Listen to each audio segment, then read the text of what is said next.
Well, after the National Governing Council meeting at the Bomas of Kenya right here in Nairobi, the UDA party agreed to hold its grassroots elections come the end of this year, with President William Ruto insisting that the elections will be free and fair as expected to all.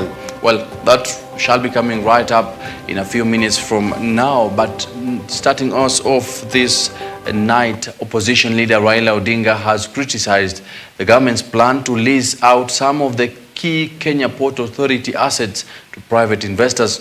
Early this month, the government placed bids to lease sections of Mombasa and Lamu ports to private operators in what is aimed at making the Northern Corridor competitive.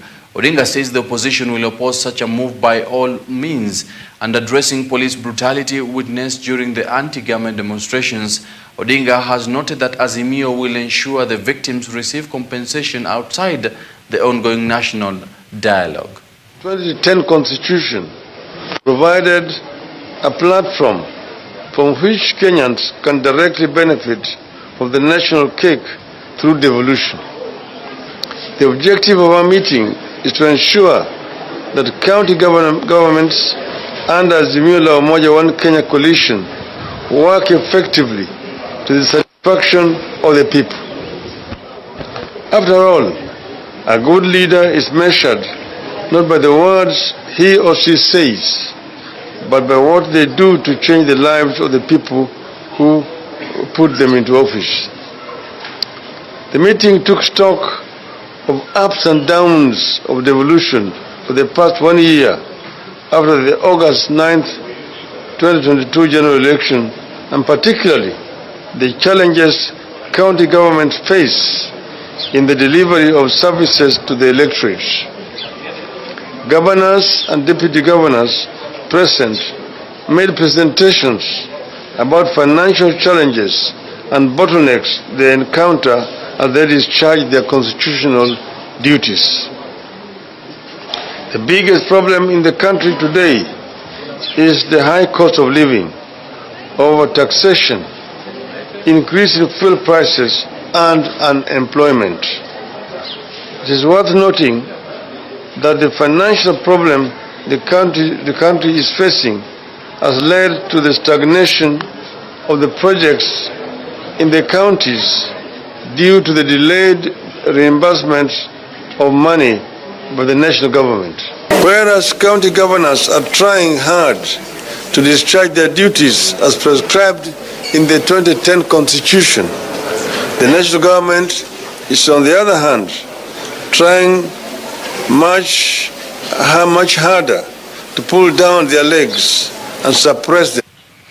The United Democratic Alliance Party, UDA, under the leadership of President William Ruto, has assured its leaders and supporters that the upcoming UDA grassroots elections will be free and fair. Addressing the issue of merging parties under the Kenya Kwanza coalition, President William Ruto has stressed on the need to allow the parties to decide independently and announce their stand. The National Governing Council meeting brought together over 1,500 UDA leaders at the Bomas of Kenya. Tumefika hapa na huu mkutano, malengo yake ni matatu. Sio yale mnajua hapo, tutaenda hapo baadaye. Tumekuja hapa tuwe na huu mkutano ili mimi niwapatie taarifa ya vile mambo yalivyo. Kwa ile manifesto tulitengeneza, mambo yamefika wapi. Hiyo ni jambo la kwanza. Because I owe it to you to give you an account of where the implementation of our manifesto imefikia. Jambo la pili, tumeitana hapa tuwe na mkutano wa chama, tuweze kupanga chama yetu na tukubaliane vile chama itaenda mbele na vile tutashirikisha Wakenya zaidi katika mambo ya chama yetu ya UDA. Na jambo la tatu, tumekuja hapa kupanga vile chama yetu ya UDA, kwa sababu chama sio ya wale sisi tumeketi hapa. Chama ni ya wenyewe. na wenyewe mnawajua. Wenyewe ndio wale walitupigia kura, watu 7.5 milioni. Tunataka tukubaliane vile chama hii ambayo ni chama tumepatiwa kwa heshima kubwa tuweze kuiendesha kwa niaba ya wale, vile tunaweza kuunganisha chama hii na wenyewe wachukue nafasi ya kuamua mambo ya uongozi. A national party, and that will get rid of the politics of ethnicity. A party that will be built on the solid foundation of a program, an agenda, and a manifesto that shortly I am going to explain to you mahali tumefika na hiyo manifesto yetu, ili tuhakikishe ya kwamba tunawasaidia wakulima watuzalishie chakula ya kutosha, ndio tupunguze gharama ya chakula, tukipunguza gharama ya maisha. Ni kweli ama si kweli? Na ndio sababu hiyo katika nafasi yetu ya kwanza ndio tumeenda pale tukasema njia ya kwanza ya kuhakikisha kwamba tunapunguza gharama ya maisha ni kwenda kutafuta namna ya kumsaidia mkulima azalishe chakula zaidi. Na ndio sababu tumepunguza gharama ya mbolea. And the Register of Political Parties, Nderitu, has reiterated on the need for the government to continue funding political parties in the country. Nderitu noted that the funds are necessary for the parties in running their agenda. The registrar has also called on the government to consider increasing the amount of money allocated to parties and her office specifically.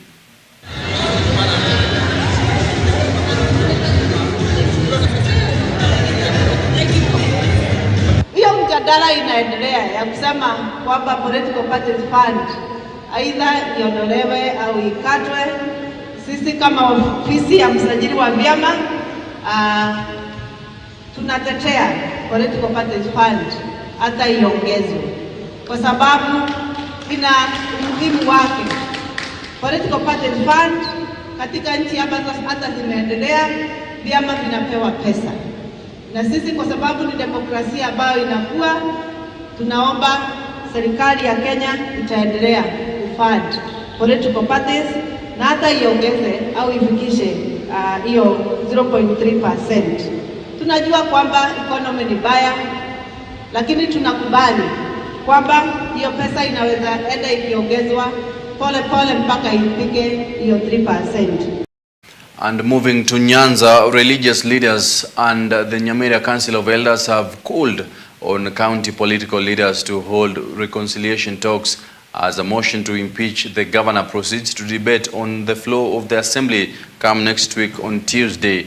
Well, this comes after 30 members of Nyamira County Assembly tabled 9 allegations against Governor Amos Nyaribo that they say warrant his impeachment motion.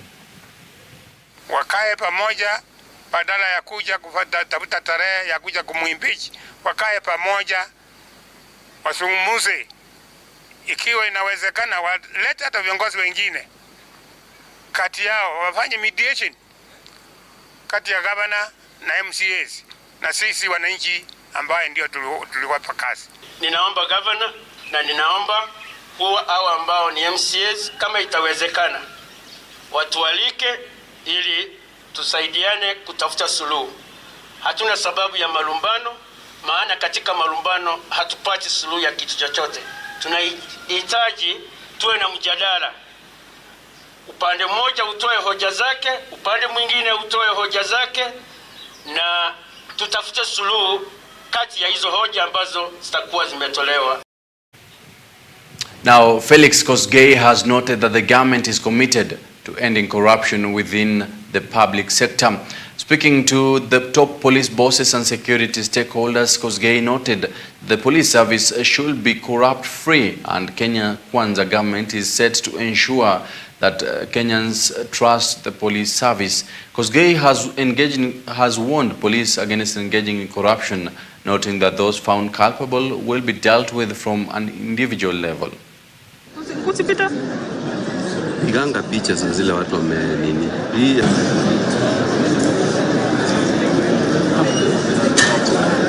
Kenyans wants to be policed by men and women who are fair, men and women who help rather than hinder business activity those who make a stand against corruption and abuse of office. We are ready. The will is there. We have the training to protect, to ensure internally this country is safe and secure. Our officers are working around the clock to ensure this country is secure. The truth is, we need to work with everybody. We have no option. We must partner with the members of the public. We are here to say we don't have other people to deal with this corruption. It is us. It is not only the president. The president has shown the way. The president has shown commitment. The president has given goodwill. The president has mandated and directed us to. Now on matters health, Nairobi County Government has reiterated its commitment in improving I'll take that again. Nairobi County Government has reiterated its commitment in improving the county's health status, speaking while rewarding health workers and best health facilities in the county. Governor Johnson Sakaja issued a stern warning to corrupt medics and stressed on the need to stay committed to deliver standard health services to the county residents.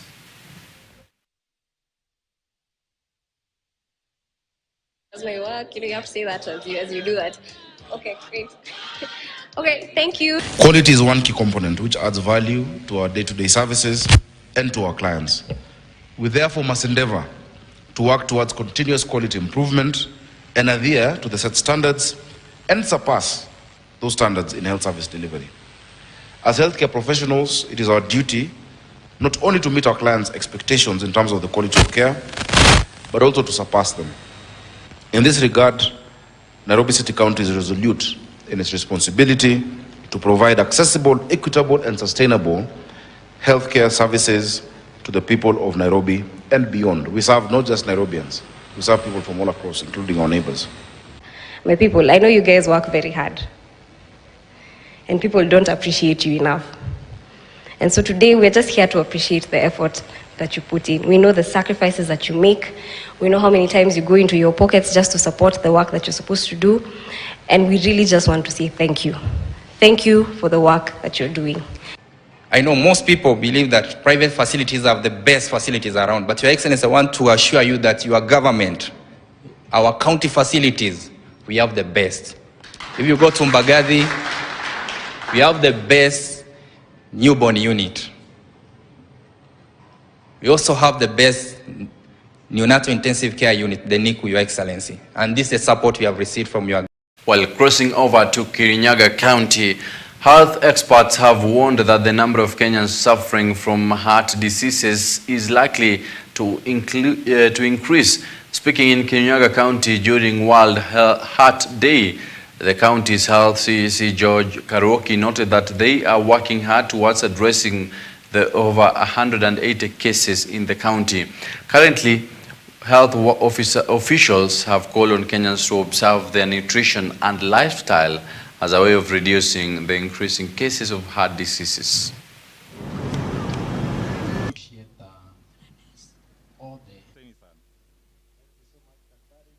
This particular year again, 996 new high blood pressure and 471 new diabetes cases have been, or diagnoses have been made in Kirinyaga County.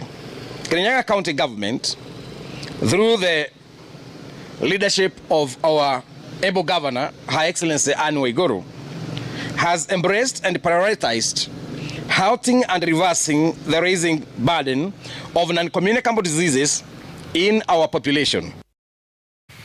Now on matters education, despite an assurance by the Ministry of Education that funds have been released to all schools across the country, some schools in Bondo sub-county, Siaya County, are yet to receive their capitation money. Well, speaking in Bondo town, NAT Bondo branch Executive Secretary George Ajwang noted that they have received complaints from a number of schools that have not received their capitation funds. Ajwang also noted that schools whose money was disbursed only received a portion of the funds. The bond schools are really affected. And most of the head of institutions, that is the teachers and the principals, have not received the money. Where a few who have received have not got the full amount which they are supposed to get. You find the school, one class, one in one account has got a funds, the other account are not receiving the money. And you know, one of some schools, you find the whole accounts, all the 4 accounts have no amount, they have not received any amount. So we are really requesting the government to come clear so that we can know, because this is going to affect our pupils who are in school and students who are in school, because people are preparing for the national examination and the timetable is already out that is on 30th of this is of October. They are going to have the exams, but the preparation is not that well. We are not being prepared. The kids are not being prepared well, and at this particular time, the government does not allow parents to give money to schools. So the head teachers and the principals are really in a coma. They don't know what to do, and they are really affected because they are being asked now and then to provide the accounts to the office, that is the ministry's office. They are being asked to acknowledge the amount they have received. They are being asked to add names of names, but at the end of the day, they don't get this amount, the amount as expected. Well, still on matters education, for a while now, schools in pastoralist communities have been recording high number of absenteeism, with hunger being reported as the major contributor. Students at Kopoch School in West Pokot will now have a reason to attend school after receiving food donation from Kenya's First Lady Rachel Ruto. The donation rather is set to support the over 200 pupils in the school. Mradi huu ambao mama wa taifa anafikia ni kuweza kusaidia wanafunzi katika shule. Maana tumeweza kugundua ya kwamba hasa katika arid and semi-arid areas wanafunzi wameweza kupungua sana katika mashule, na hii imeletwa na sababu ya kuwa hakuna chakula shuleni. Kwa hivyo wanafunzi wamekuwa na njaa, na hiyo inafanya ngumu sana wanafunzi waweze kuhudhuria shule na hata kuhudhuria madarasa. Vile mnavyoelewa, area hii kupata chakula ni shida sana, na wengi wa wakazi wa eneo hili wengi wanaishi katika ile maisha ya umaskini, so hata kulisha watoto ni shida sana. So unapata kwamba hata wakati hatuna chakula ile ambayo serikali unapeana, unapata wanategemea matunda ya mtuni ambayo inaitwa tingazi. Makali ya njaa itazima kwa sababu watoto wetu hawataendelea kwenda kuuza mchanga. Hapa kuna kuuza mchanga, na pia jambo lingine ni kwamba watoto wetu hataenda msituni kutafuta yale matunda wakiuza, maana walikuwa nauza ili wapate chakula. Lakini kwa sababu tuna chakula kwa mwaka mmoja, miaka miwili kuendelea, kila wakati watoto wetu watakuwa shuleni wakila chakula na watasoma.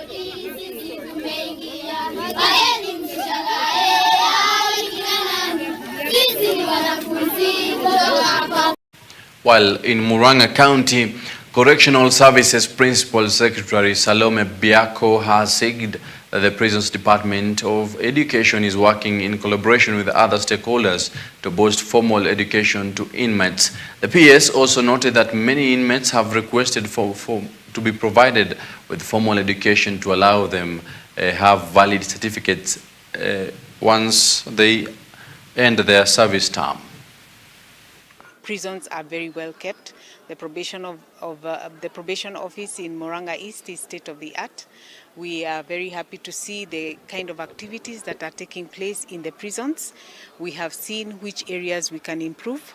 There is an ongoing perimeter wall being constructed as well as an administration block. We have also been here to check on the ongoing greening project, and we are happy to say that the process, we are progressing well, and we are hoping to meet the people here in the central region are going to meet their target of planting the number of trees that are allocated to them.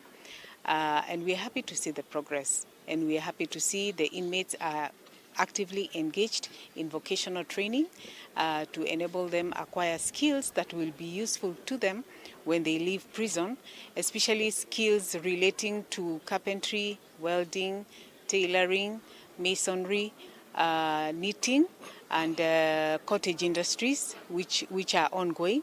We are exploring possibilities of expanding these workshops in line with the presidential directives of growing the SMEs, because we are hoping that our inmates eventually can become entrepreneurs. They can take advantage of the Hustler Fund. They can hopefully be engaged in the CAIPs that are being set up by the county governments. 14 of them graduated as lawyers. We are escalating here to see whether we can have more equipment in terms of computer labs, proper laboratories, and proper furniture for the classroom, so that we can see how we can help the inmates who are very keen on going back to school and finishing even up to university level, depending on their capabilities. Well, and as we now end the bulletin and step into the weekend, let's take a moment to share some laughter, ponder the peculiar, and most importantly, connect as fellow humans in the face of the week's happenings. Here is Victor Nzobeli with the weekly scoop. In a surprising move that captured headlines earlier on this week, Deputy President Rigathi Gachagua rolled out the red carpet. And who, you might ask, was the esteemed guest gracing the affluent environs of the Deputy President? None other than his best buddy of over 2 decades. While the Deputy's friend has faced a string of misfortunes and hasn't exactly struck gold in the game of life, he's certainly struck the jackpot in friendships. It's truly heartwarming to see the Deputy President giving his old friend a taste of the high life, even if just for a day. And it just goes to show, it's not about how much you can do for your friend, but rather, how publicly you can do it. In the world of politics, it seems symbolism often outweighs substance. Here's hoping this heartwarming reunion might lead to more substantial assistance in the future. After all, a friend in need is a friend indeed, especially when that friend has been by your side for 20 years.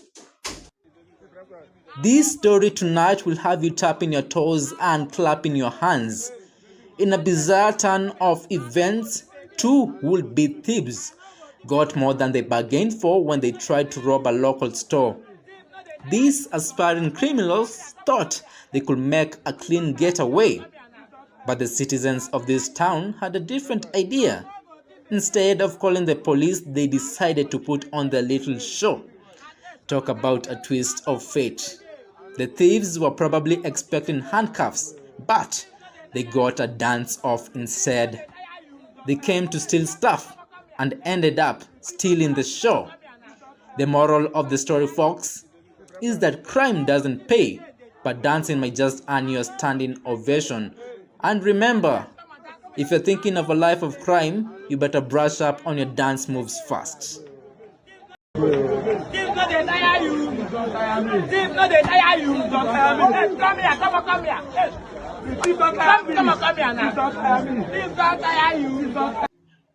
It seems that some officers of the law have forgotten what it feels like to be a passenger on a matatu.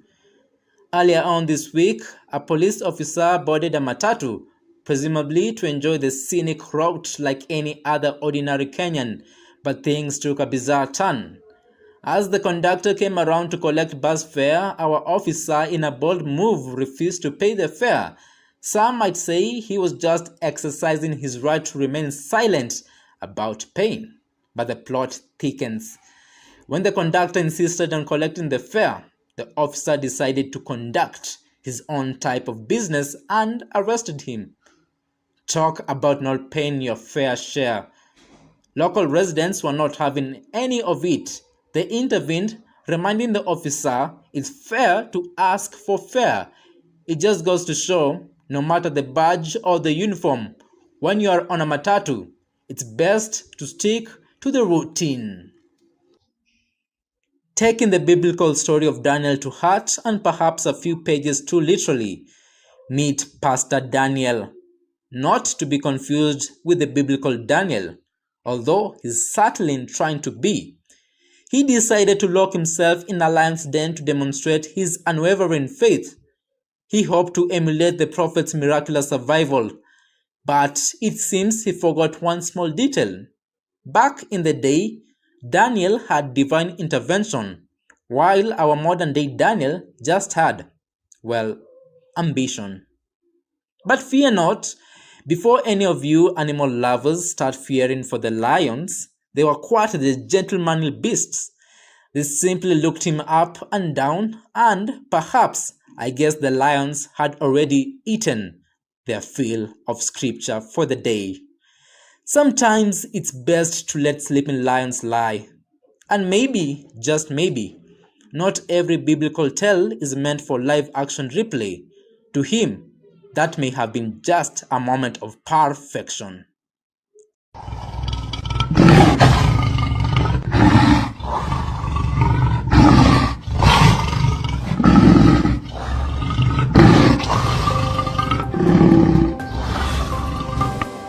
Well, the weekly scoop by Victor Nzobeli marks the end of our bulletin tonight. Many thanks for choosing Ecclesia Broadcasting Network, EBN TV. Once again, my name is Sami Adika. Do enjoy the rest of your night, and tomorrow have a fantastic weekend.